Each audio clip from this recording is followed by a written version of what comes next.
Assalamualaikum warahmatullahi wabarakatuh. Perkenalkan, nama saya Revi Fauzi. Kali ini saya akan sedikit menjelaskan tentang audit sistem informasi,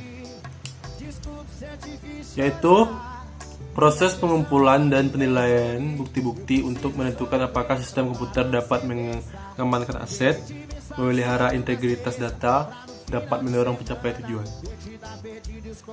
Nah, tujuan dari audit sistem informasi ini di sini ada 4. Pertama ialah mengamankan aset.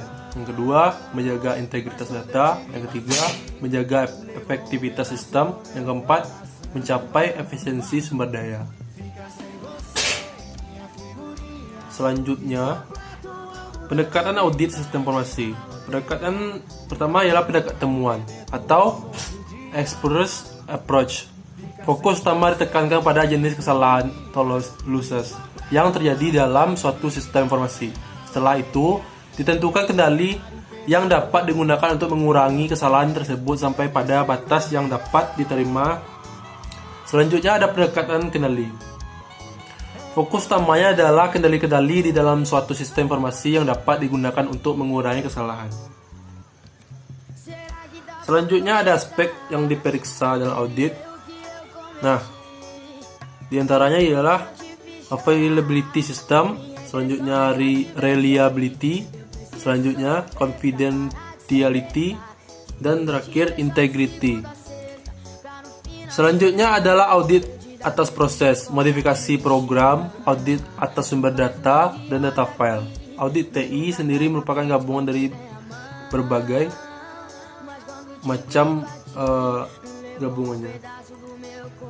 Nah, menurut Ron Weber, terdapat 5 langkah atau tahapan audit sistem informasi, yaitu perencanaan audit atau planning the audit. Yang kedua, pengetasan kendali atau test of control. Yang ketiga, pengetasan transaksi. Yang keempat, pengetasan keseimbangan atau keseluruhan hasil. Yang kelima, pengakhiran.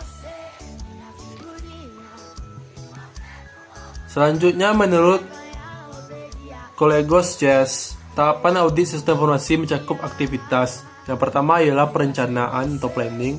Yang kedua, pemeriksaan lapangan atau fieldwork. Yang ketiga, pelaporan atau reporting. Yang keempat, tindak lanjut atau follow up.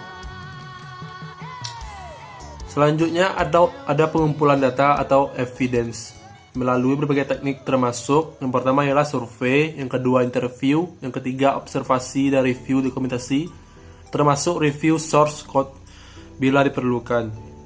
Yang keempat, bisa jadi bukti-bukti audit yang diambil oleh auditor mencakup bukti elektronis. Nah, standar audit di sini artinya ialah standar adalah suatu yang harus dipenuhi oleh is auditor standar. Yang digunakan dalam mengaudit teknologi informasi adalah standar yang diterbitkan oleh ISAKA, yaitu yang pertama ISAKA is auditing standard. Yang kedua, selain itu ISAKA juga menerbitkan is auditing guidance dan is auditing procedure. Yang ketiga, guidance memberikan penjelasan bagaimana auditor dapat memenuhi standar dalam berbagai penugasan audit, dan prosedur memberikan contoh langkah-langkah yang perlu dilalui auditor dalam penugasan audit tertentu sehingga sesuai dengan standar. Nah, hasil dari audit, siapa yang melakukan audit? Jawabannya ialah auditor sistem informasi pada dasarnya melakukan penilaian atau assurance tentang kesiapan sistem berdasarkan kriteria tertentu. Yang pertama ialah kemudian berdasarkan pengujian, auditor akan memberikan rekomendasi perbaikan yang diperlukan. Yang kedua, pada kalanya judgement diperlukan berdasarkan kriteria yang disepakati bersama. Yang ketiga ialah penanggung jawab sistem yang diaudit tetap berada pada pengelola sistem, bukan di tangan auditor. Baiklah, mungkin hanya itu yang bisa saya sampaikan tentang materi kali ini. Terkurang terlebihnya saya mohon maaf.